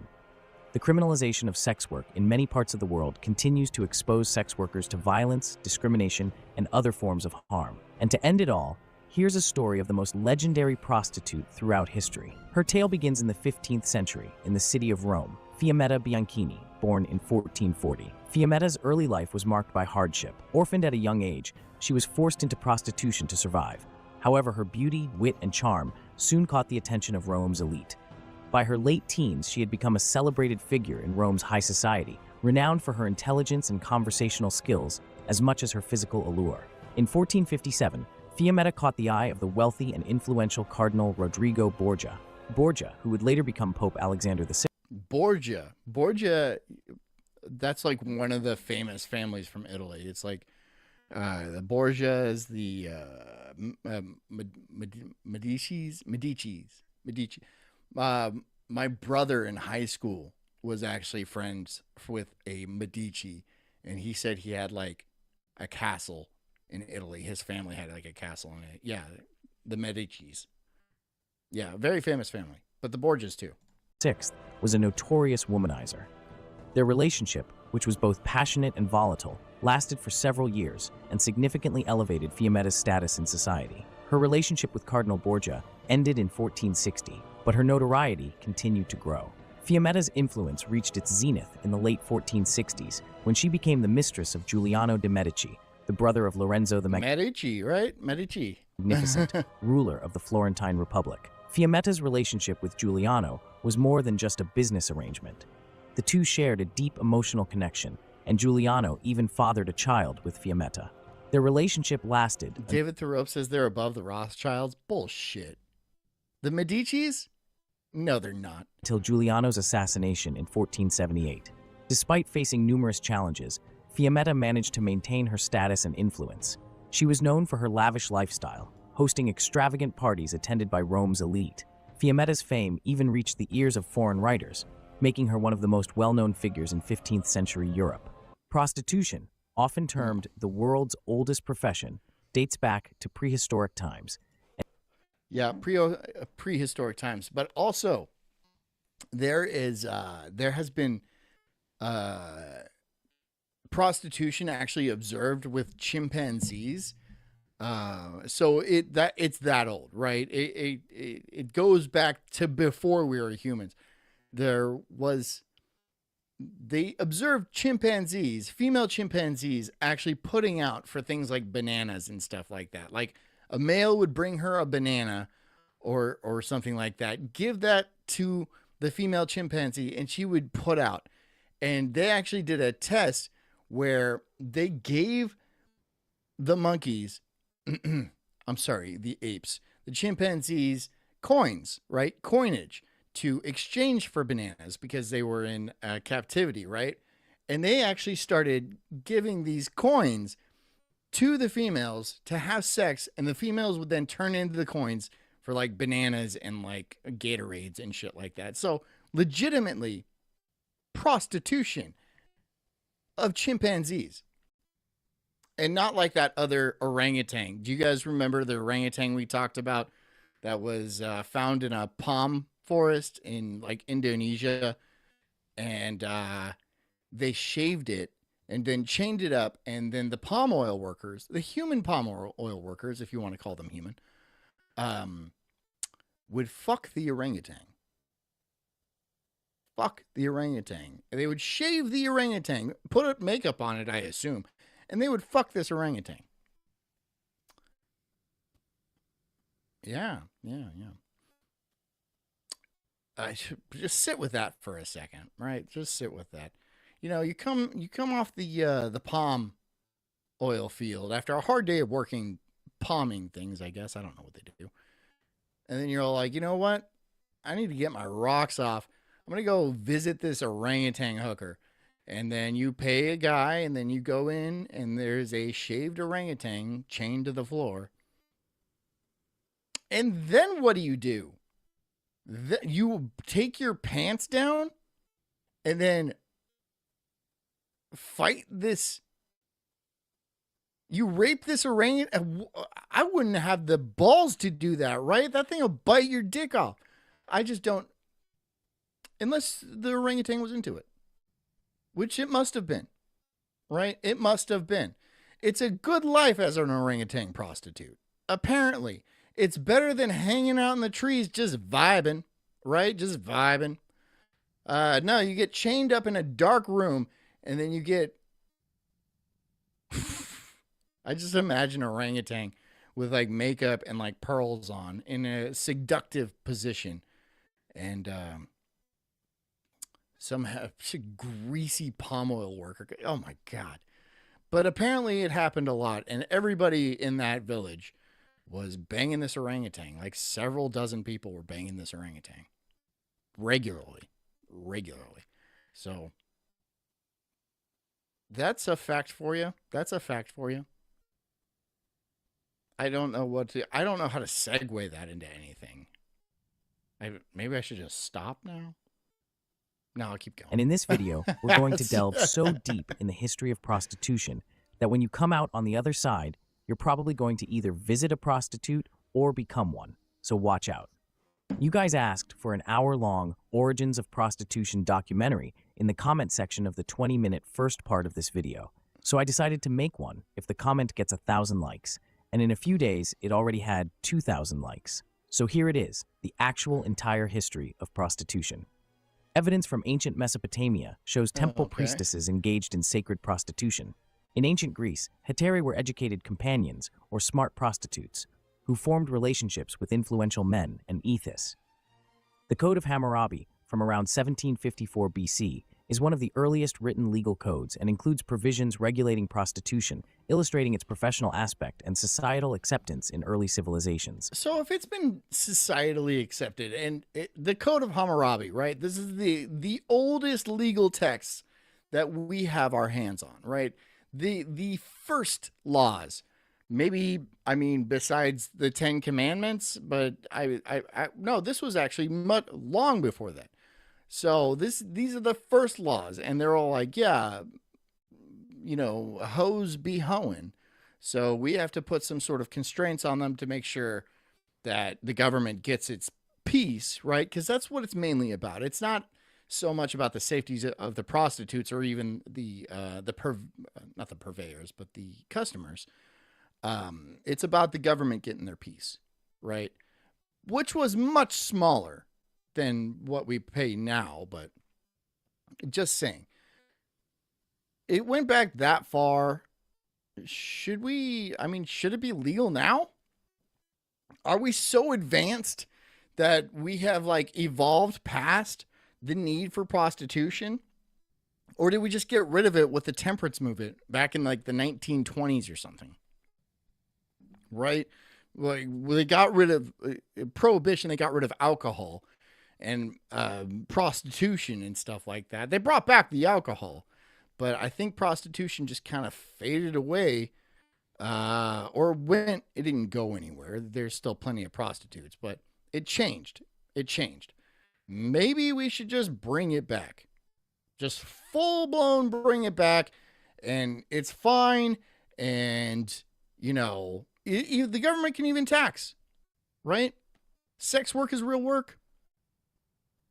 It's not. It's not. It's just being a whore. But I don't know.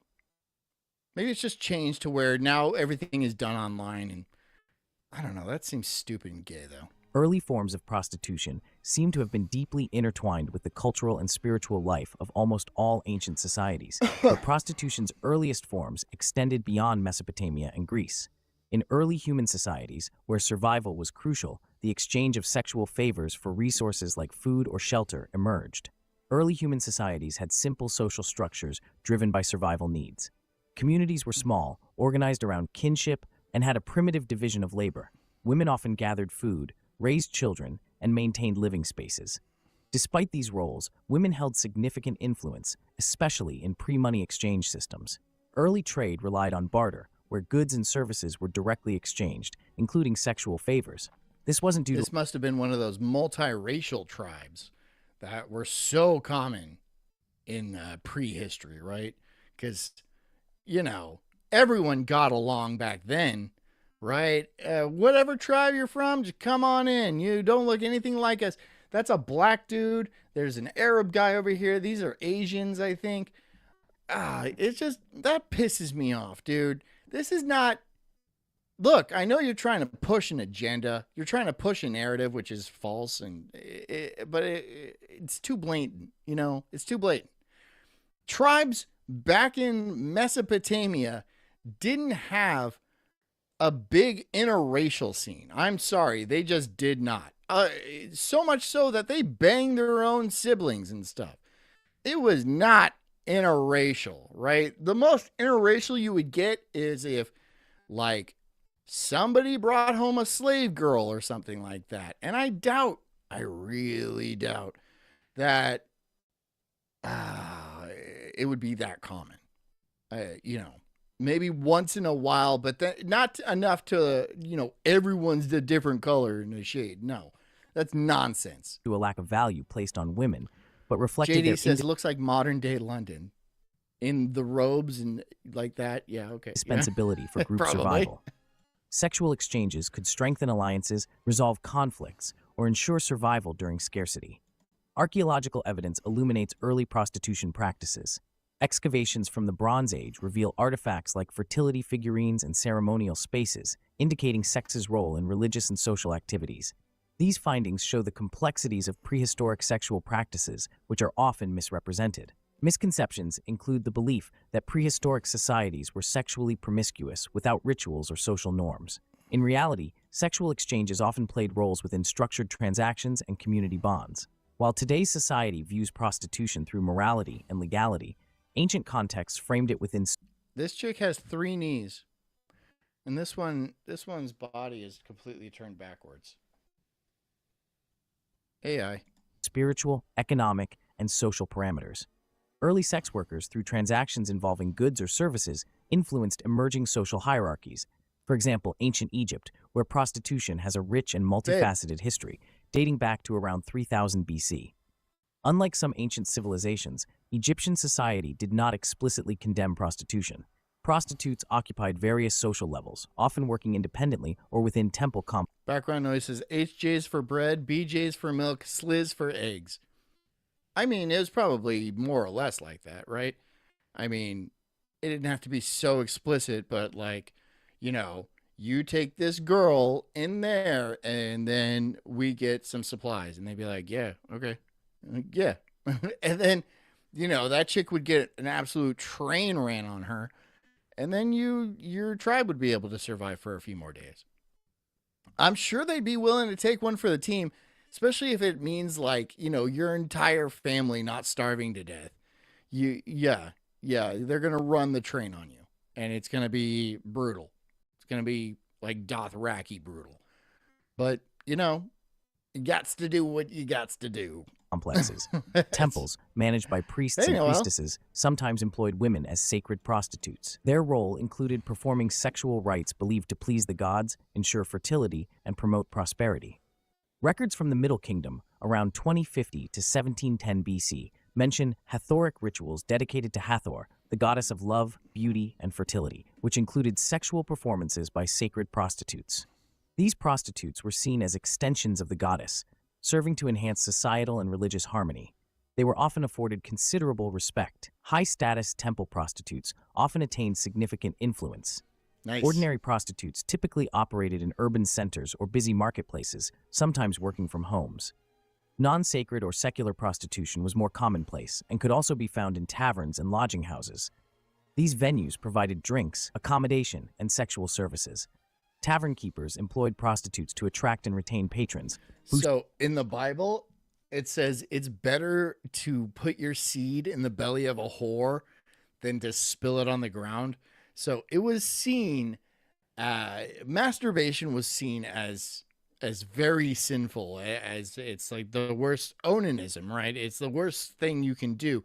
So it was much more common for you to go and see a prostitute and then bang the prostitute than actually jerk off, which, you know, it's just that was the time, right? But now, you know, everyone gets free porn and then they're jacking off all the time. And I can kind of see where they're coming from, you know? Boosting profitability. Such establishments catered to travelers and locals, creating a robust network of commercial sex. Prostitution in ancient Egypt is also documented in art and literature. Noel says, glad you decided to stream no PS5. No, I'm not. No. I don't game stream. I mean, I might. I don't know.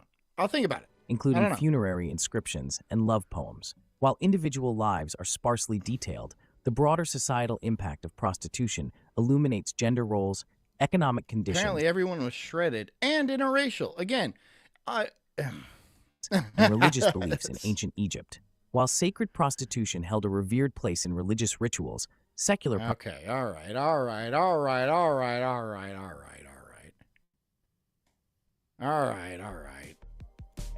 I think that's enough.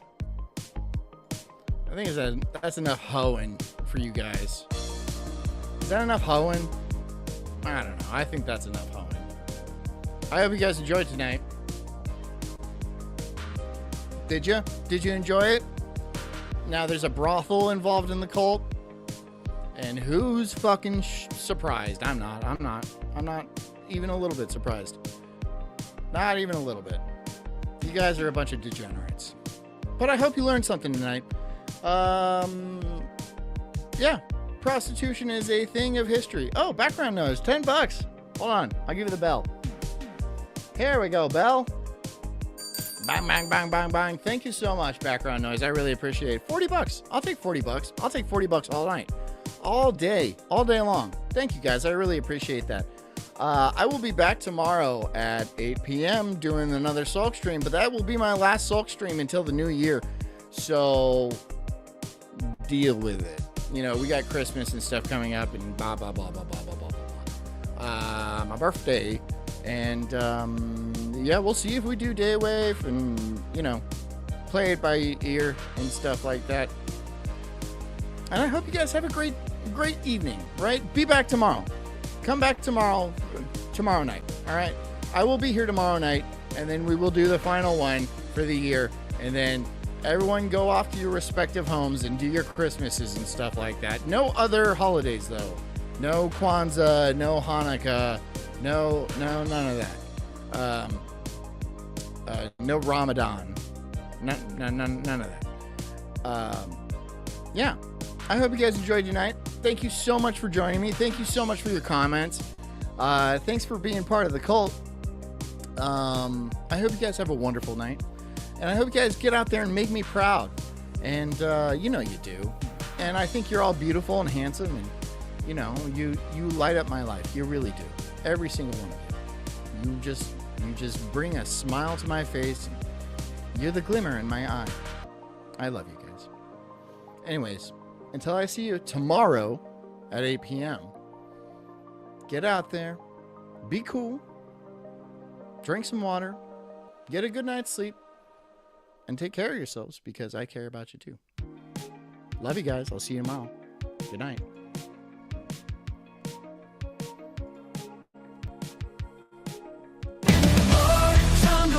I'm an incredible soul, unhinged and enraged like a bulldog's fierce growl. I'm spitting fire, burning through these trees, questioning the world, unraveling conspiracies. Talking about Bigfoot, Black Ness Monster 2, government lies that feeding me their goo. I'm diving deep into this rabbit hole, uncovering the truth, setting fire to their control. I got small nipples, but my voice is loud, going like